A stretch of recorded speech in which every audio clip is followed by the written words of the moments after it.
তাদের হামলার চিত্র, তাদের সম্পর্কে বিস্তারিত এবং তাদের ফুটেজ, হামলা সময় কোন পজিশনে ছিল সব আমরা তাদেরকে প্রদান করেছি।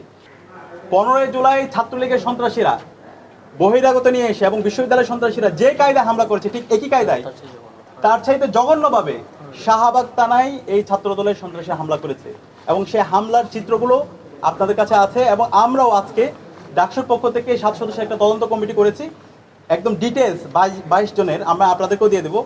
22 জনের ডিটেলস তথ্য এখানে আছে, ড্রাইভ করে তাদের হামলার চিত্র, তাদের সম্পর্কে বিস্তারিত এবং তাদের ফুটেজ, হামলা সময় কোন পজিশনে ছিল সব আমরা তাদেরকে প্রদান করেছি।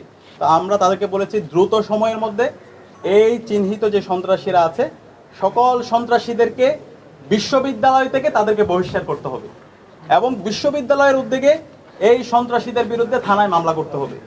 এবং আমরা একই সাথে বলেছি যারা মারাত্মকভাবে আহত হয়েছে, জুলহাস এখনো কানে শুনতে পায় না, মোসাদ্দেক জুবাইর থেকে শুরু করে যারা আহত অবস্থায় আছে আলবি, তাদের পূর্ণাঙ্গ চিকিৎসার দায়িত্ব বিশ্ববিদ্যালয় প্রশাসনকে নিতে হবে।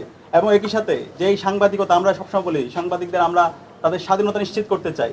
তো এই সাংবাদিকদের যাদের এই মত প্রকাশের স্বাধীনতাকে যারা রুদ্ধ করতে চায়, শাহবাগ থানায় মব তৈরি করে যারা সাংবাদিকদের উপর হামলা করেছে তাদেরকে তো আইডেন্টিফাই করতে হবে এবং ক্যাম্পাসে এবং সারা দেশে এই সাংবাদিকদের স্বাধীনতা নিশ্চিত করতে হবে এবং এটার জন্য একটা সুস্পষ্ট বিশ্ববিদ্যালয় থেকে তাদের অবস্থান ব্যক্ত করতে হবে।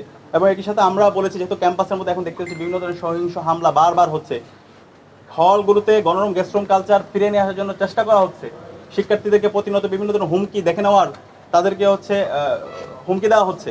তো সেই জায়গা থেকে ক্যাম্পাসে যেন একটা অন্তর্ভুক্তিমূলক রাজনৈতিক আচরণবিধি কোড অফ কন্ডাক্ট প্রণয়ন করি, বিশ্ববিদ্যালয় প্রশাসন থেকে প্রণয়ন করা হয় এবং ডাকসুর জায়গা থেকে সেই সুপারিশগুলো আমরা বিস্তারিত আকারে দেব এবং পাশাপাশি অন্যান্য অংশীজনদের সাথে আমরা যোগাযোগ করবো। আমরা সকল ছাত্র সংগঠনের সাথে যোগাযোগ করছি, পূর্ণাঙ্গ একটা রাজনৈতিক নীতিমালা ক্যাম্পাসের মধ্যে সেটা আমরা প্রণয়ন করে যারা এটা ভায়োলেট করবে তাদের বিরুদ্ধে আমরা সকল ছাত্র সংগঠন এবং বিশ্ববিদ্যালয় প্রশাসন তাদের বিরুদ্ধে ব্যবস্থা গ্রহণ করবে এবং ওভারঅল ক্যাম্পাসের মধ্যে সামগ্রিক নিরাপত্তা নিশ্চিত করার জন্য বিশ্ববিদ্যালয় প্রশাসন যেন কার্যকর উদ্যোগ গ্রহণ করে। তো আমাদেরকে তারা আশ্বস্ত